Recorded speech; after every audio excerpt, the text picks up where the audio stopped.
I am being hunted, or at least chased, pursued through the forest like prey. I've strayed into something's territory, but that was over 30 minutes ago. It followed me back onto the trail, back to what should have been safety, and yet it still pursues me.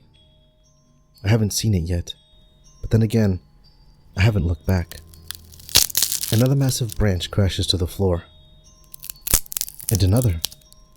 This one on my opposite side. There must be two of them, at least. They are communicating, I think. The knocking sounds start again. Those were the first I'd heard of them. The first sounds that initially took me off the path. Less than an hour ago, I was walking through the woods. My woods that I know so well. I was following the same deer path that I've traveled 1,000 times when I heard a noise off to my right. It was a broken rhythm, too slow to be a woodpecker, too regular to be falling acorns, but not regular enough to be something mechanical. No, an animal was making this sound, or a person. I thought perhaps it was a park ranger hammering something to a tree in my woods. I licked my lips and left the safety of my path for the dense foliage to investigate. After walking for 5 minutes, I could only tell the direction of the knocking, but couldn't locate its origin. I found this peculiar, but not particularly alarming. Something I only now realize in retrospect was how quiet the forest was. No birds chirping or insects buzzing.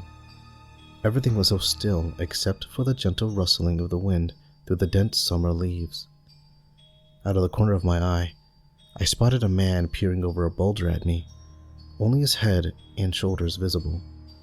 At that distance, I couldn't tell, but he appeared to be wearing a thick black fur coat and sported an equally dark beard. This was an odd choice of attire for the summer. Maybe he was homeless, I told myself. I've heard of men who live off the grid, carrying what they own with them, walking up and down the trail, surviving off the land, or off of other people. Needless to say, this wasn't a park ranger. I was about to call out to him when his head dipped below the boulder. This was my first indication that something was wrong. My second was the size of the boulder. I could see that the ground around its base was quite even. It didn't slope up on the other side where the man had been standing. And yet, the giant rock was easily 7 feet high. For a man's head and shoulders to be sticking up from the other side, he'd have to be standing on something. Probably another rock or a stump. I rationalized, since no one could be that tall. What I didn't let myself acknowledge was the fact that, now that I could estimate the boulder's height, I could also estimate its width, which meant I could make a guess at the width of the man. Standing on a log would only make him appear taller, but nothing could account for having shoulders that broad. I decided it was time to go, but shortly after I turned back toward the deer path, I heard the first loud, and the rustling of either a large branch or a small tree crashing to the ground. I picked up my pace as I heard another loud, farther in the distance. The knocking returned, this time in stereo. One pattern of knocks about 30 yards behind me near the boulder, the other far out in the trees where the second crash had been. I began jogging through the dense brush. When I reached the deer path, I paused and listened. Something told me I was safe up there, that I had wandered into something else's territory when I left the path. I listened as the second set of knocks converged on the first.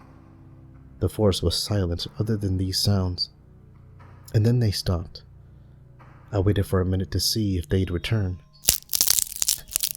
This time from the other side of the trail. A third one? Or had they somehow managed to silently and swiftly cross the trail without me knowing? I was outflanked. In ambush. I ran. I'm still running. Just barely, however. I'm exhausted.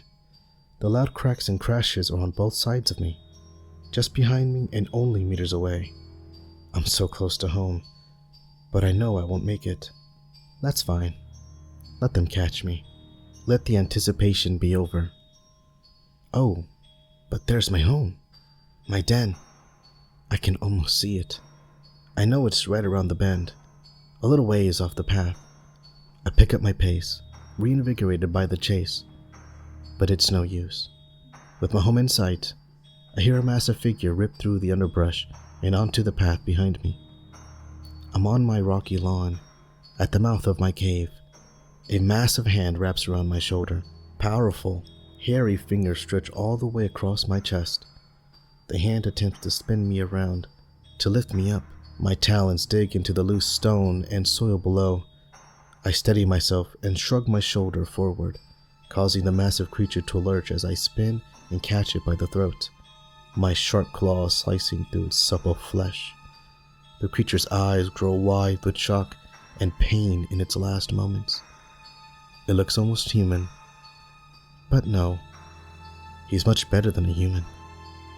Much more meat on his bones. I lean in close to this simian face as his eyes slowly shut and blood pools on the rocky earth at our feet. You should not have come here, I say, though I doubt he understands me.